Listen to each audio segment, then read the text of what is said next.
एक रामपुर नाम का गांव था जहां सभी हंसी खुशी से रहते थे। वहां के सरपंच भी बड़े ईमानदार थे।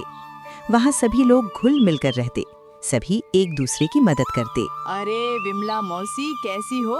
सुना है लड़के की नौकरी लग गई है। अरे नहीं नहीं गीता बेटी, अभी नौकरी पक्की नहीं हुई है। हो जाएगी तो अच्छे से दावत दूंगी। तभी दूध वाला बसंत सामने आता है और कहता है, अरे मौसी, क्या सुन रहा हूँ कि तुम दावत देने वाली हो? तो दूध मेरे से ही लेना, थोड़ी कमाई मेरी भी हो जाएगी।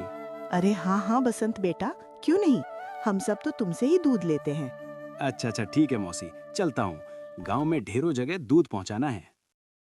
तभी बसंत पूरे गांव में दूध पहुंचाने के बाद अपने घर पहुंचता है और अपनी पत्नी से कहता है, अरे भाग्यवान, जरा पानी लाओ, पैर हाथ धो लूं जरा। हाँ हाँ, अभी लाती हूँ। बसंत हाथ मुंह धोकर बैठा ही होता है, तभी उसका साला आता है और कहता है, नमस्ते जीजाजी, कैसे हैं आप? अरे रमेश, तुम यहाँ कैसे? अरे जीजाजी क्या बताऊं, अभी अभी नई जमीन खरीद कर एक नया घर बनाया है। सोचा आपको गृह प्रवेश का निमंत्रण देता चलो। अरे वाह वाह रमेश, ये तो बहुत खुशी की बात है। आओ आओ, बैठो बैठो। अरे सुनती हो, तुम्हारा भाई रमेश आया है। तभी रमेश बसंत से पूछता है, और बताइए जीजाजी, आपका डेयरी कैसा चल रहा है? अरे क्या बताऊं रमेश, कुछ खास नहीं, बस 2 वक्त की रोटी आ जाती है। तभी रमेश थोड़ा सा सोचने के बाद कहता है, अरे जीजाजी, तो मैं आपको एक आइडिया बताता हूँ जिससे आप और पैसे कमाने लगोगे। आइडिया? क्या मतलब है तुम्हारा? साफ साफ कहो। तभी रमेश बसंत को ज्यादा पैसे कमाने की तरकीब बताने लगा। अरे नहीं नहीं, मैं ऐसा नहीं कर सकता। भगवान मुझे कभी माफ नहीं करेंगे। अरे जीजाजी, आजकल ये सब आम है, सभी करते हैं। मुझे ही देख लो, मैंने अभी अभी 10 लाख का घर बनाया और बच्चों को प्राइवेट स्कूल में पढ़ाता हूँ। अब भगवान की देन से थोड़ा बहुत मार ही लेता हूँ तो क्या ही हो जाए। तभी बसंत सोच में पड़ जाता है। क्या करूं? सालों से ईमानदारी से मेहनत करता आ रहा हूँ, लेकिन दाल रोटी भी बड़ी मुश्किल से नसीब हो पाती है। तभी बसंत रमेश को कहता है, अच्छा रमेश, इससे लोगों को पता तो नहीं चल जाएगा ना? अरे नहीं नहीं जीजाजी, किसी को कुछ भी पता नहीं चलेगा। अच्छा अच्छा ठीक है फिर। दूसरे दिन बसंत रोज की तरह सुबह जल्दी उठकर दूध दूहने लगता है। उसके चेहरे पर घबराहट साफ दिखाई दे रही थी। वो रोज की तरह दूध बांटने निकल पड़ता है। एक हफ्ते बाद गांव में अचानक एक बीमारी फैल जाती है। अस्पतालों में मरीजों की बाढ़ आ जाती है। यमुना, सुना है गांव में एक अजीब सी बीमारी आई है। अस्पताल में मरीजों की भीड़ लग गई है। हाँ हाँ, मैंने भी सुना, बहुत गंभीर बीमारी है। लोग कह रहे हैं घर से बाहर ना निकलें, नहीं तो बीमारी हमें भी हो सकती है। अरे ना बाबा ना, मैं तो चली अपने घर, कहीं हमें भी ना हो जाए। हाँ चलो चलो, जल्दी घर चलते हैं। लोग घरों से बाहर निकलना बंद कर देते हैं। बाजारें सुनसान हो जाती हैं। स्कूलों में बच्चों के खेलने की जगह सन्नाटा पसर जाता है। तभी अस्पताल में सरपंच डॉक्टर से पूछते हैं, डॉक्टर साहब, ये क्या हो रहा है हमारे गांव में? अरे सरपंच जी, ये सारे लोगों को फूड पॉइजनिंग हुई है। आपके गांव में कोई खाने की गलत चीजें बेच रहा है। आप उसे ढूंढिए, नहीं तो ये बीमारी पूरे गांव में सबको हो जाएगी। अरे अरे, ऐसा कौन कर सकता है डॉक्टर साहब? जरूर कोई गलती होगी।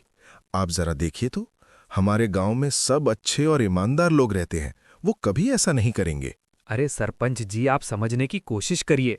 मैं पूरी जांच करके ऐसा कह रहा हूं। सरपंच जी सोच में पड़ गए। आखिर कौन हो सकता है हमारे गांव में? तभी सरपंच जी सबको मीटिंग में बुलाने के लिए कहते हैं। आज गांव में बैठक बुलाओ। तभी बसंत घर पहुंचता रहे। बसंत दिन भर बेचैन बैठा रहने लगा।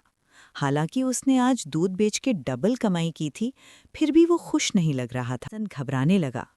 तभी बसंत की पत्नी कहती है, अरे आज आप इतने परेशान क्यों हो? खाना भी नहीं खाया, क्या बात है? अरे क्या बताऊं भाग्यवान, मैं बड़ी दुविधा में फंस गया हूँ। अरे ऐसी क्या दुविधा है जो आपको इतना परेशान कर रही है? तभी बसंत घबराते हुए अपनी पत्नी को सब सच सच बताने लगता है। ये क्या किया आपने? अरे ज्यादा पैसे कमाने के लिए ऐसा कोई करता है क्या? अरे क्या करूं भाग्यवान, लालच में अंधा हो गया था। तभी गांव के कुछ लोग बसंत को आवाज लगाते हैं, अरे बसंत भाई, बाहर आओ, सरपंच जी ने बुलाया है।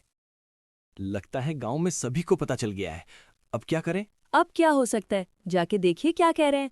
तभी बसंत बाहर निकलता है। अरे अरे, आप सब यहाँ कैसे? सभी को सरपंच जी ने बैठक स्थल में इस बीमारी के बारे में उपायों के चर्चा करने के लिए बुलाया है। तुम भी चलो। अच्छा अच्छा, ठीक है, आप लोग चलिए, मैं आता हूँ। अरे सुनती हो, सरपंच जी ने गांव में फैली बीमारी के बारे में बैठक बुलाई है। मुझे लगा मेरी चोरी पकड़ी गई। अरे सुबह सुबह धीरे बोलिए, कहीं कोई सुन ना ले। अच्छा ठीक है, अब बैठक में हो आइए। हाँ, अभी जाकर लो।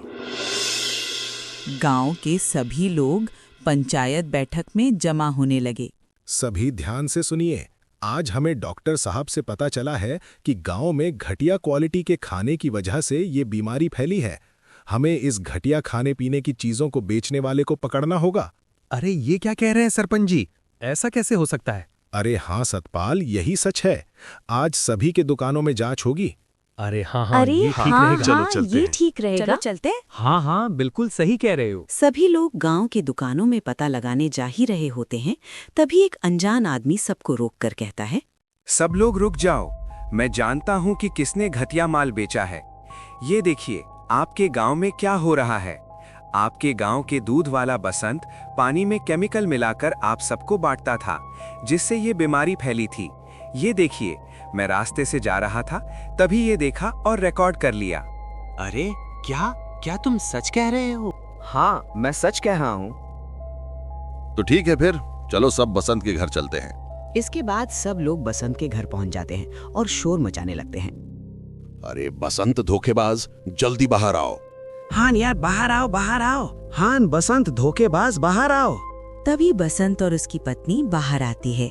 अरे क्या बात है सरपंच जी, इतनी भीड़ किस बात की? अरे धोखेबाज बसंत, तुम नहीं जानते कि हम क्यों आए हैं? अरे सच में मैं नहीं जानता सरपंच जी। देखो बसंत, झूठ मत बोलो। हमें सब पता चल गया है कि तुम दूध में केमिकल डालते हो ताकि ज्यादा कमाई कर सको।